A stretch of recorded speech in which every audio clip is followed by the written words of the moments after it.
Caríssimos irmãos e irmãs, eu quero iniciar essa partida com vocês com uma história. Não sei se vocês conhecem ou já até me ouviram contar essa história, mas eu gosto dela. Na verdade, é um fato, né? São Severino, ele foi um missionário na Noruega e ele pregava a fé entre os povos idólatras. Passado algum tempo, ele notou que aos poucos ia formando e constituindo uma pequena comunidade de crentes. Um dia, ele resolveu convidar todos os cristãos e também os idólatras para se reunirem na igreja. E conforme as pessoas elas foram chegando, ele foi entregando uma vela para cada um deles, uma vela apagada. Depois, durante a cerimônia, ele se ajoelhou diante da cruz e fez uma oração dizendo assim: mostre, Senhor e Deus verdadeiro, como diferem aqueles que acreditam e conhecem a sua pessoa e aqueles que não o conhecem. Diz que, de repente, quando ele terminou de proferir essas palavras, milagrosamente as velas dos cristãos se acenderam, enquanto que a dos idólatras permaneceram apagadas. Irmãos, esse prodígio diz que provocou conversões de muitos idólatras que ainda não haviam aceitado o Evangelho, né? A diferença entre aqueles que acreditam, que conhecem Jesus, e aqueles que não acreditam, né? Por que eu estou dizendo isso? Porque a liturgia deste 27º domingo do tempo comum vai apresentar como centro a importância da fé, né? É um trecho do Evangelho de São Lucas, capítulo 17, 5, 10. Ele responde aos apóstolos que pedem: aumenta a nossa fé.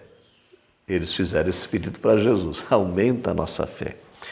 E Jesus ele mostra que a fé não é questão de quantidade, mas é questão de qualidade, porque ele cita o grão de mostarda, que é uma semente que mal a gente consegue enxergar, ver, a semente miúda, mas que possui dentro de si todas as potencialidades para depois fazer nascer e crescer e produzir a planta, né?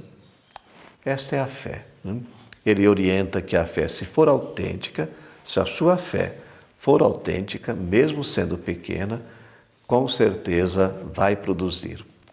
É capaz de façanhas, né? Coisas extraordinárias. Depois, seguindo no seu diálogo e resposta, Jesus ele dá um exemplo do empregado, ensinando que a nossa ação ela tem que ser gratuita. Ele vai falar assim: nós somos servos inúteis, fizemos o que devíamos fazer. Nós devemos dizer isso, né? Depois de todo o trabalho que a gente puder realizar. O que o Senhor quer nos ensinar? Que nós seguimos Jesus não é para buscar prestígio, né? Fama, sucesso, mas é um serviço desinteressado. Na carta, aliás, vem em Abacuque, né? Depois na carta aos Hebreus também isso se confirma, fala que o justo viverá pela fé. O justo é aquele que fica firme e fiel a Deus nos momentos difíceis, dificuldades, né? O apóstolo Paulo, eu falei carta aos Hebreus, mas é o apóstolo Paulo, num outro texto, na carta aos Gálatas, que vai dar um outro sentido a essa frase. Ele vai falar: é pela fé que o justo viverá. O que significa isso? Nós somos justificados se nós acreditamos em Jesus Cristo, né? Ele que nos lavou, né? Que nos santificou e que nos justificou. Paulo, ele exorta, ele fala filho, né? O seu discípulo Timóteo a reavivar a chama do dom de Deus, que ele recebeu pela imposição das suas mãos, a não se envergonhar do testemunho de nosso Senhor, guardar esse precioso depósito com a ajuda do Espírito Santo. A fé, meus irmãos, é dom de Deus, é Ele que nos concede essa graça, mas é uma resposta nossa também. livremente nós nos entregamos a Deus e nós acreditamos no seu amor. A nossa fé é em Jesus Cristo ressuscitado. O Catecismo da Igreja diz assim: pela graça do batismo, em nome do Pai, do Filho e do Espírito Santo, nós somos chamados a compartilhar da vida da Santíssima Trindade aqui na terra, na obscuridade da fé e para além da morte, na luz eterna. Então, ter fé é acreditar nas verdades reveladas.